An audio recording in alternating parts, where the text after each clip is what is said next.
Do you know this feeling? You commit a sin and feel bad, but you don't have the feeling that Allah is punishing you. So listen to this story.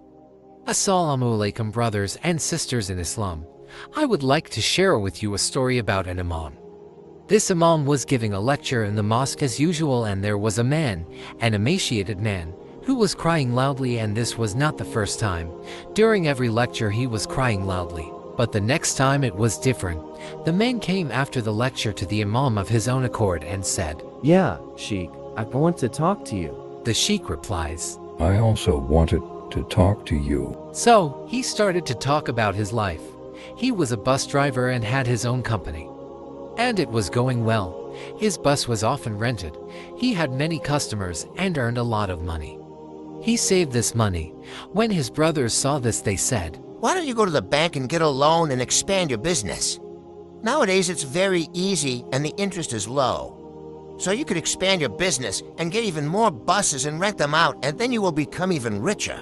But he said, I would never go to the bank and get a loan with interest because that's haram. but after being put under pressure for a long time, he gave up and fell in love with the dunya and took out an interest-bearing loan and bought several buses. And in fact, business was doing even better than before. Now he was earning even more money. There were no longer any limits. According to the motto, push it to the limit, he would become a successful entrepreneur. But we must not forget the origin of his successful entrepreneurship.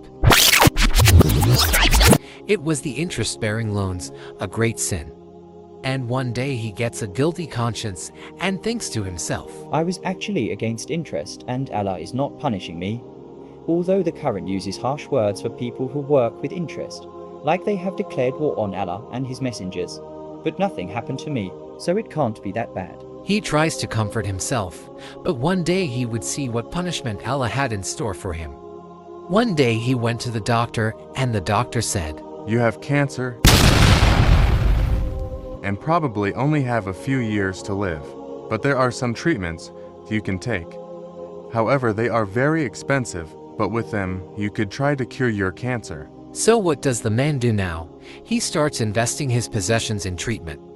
When he had spent all the money he had saved, he started selling his buses and other properties belonging to his company. When he had nothing left of that, he went to his brothers. Now the problem with the whole story is that because he wanted to be clever and plan ahead, he had a lot of his wealth registered in his brothers' names. This means that a lot of his properties were in his brothers' names. He did this so that if he went bankrupt, the state could not take these things away from him. So he told his brothers to give him his things so that he could sell them and finance his treatment. His brothers said, "No, that's our property. It belongs to us. You're not getting anything."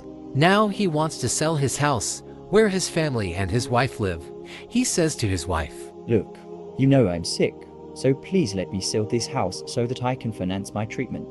His wife says, Yes, you're sick. You are going to die soon. Where will I live with the children then? No, you're not selling the house.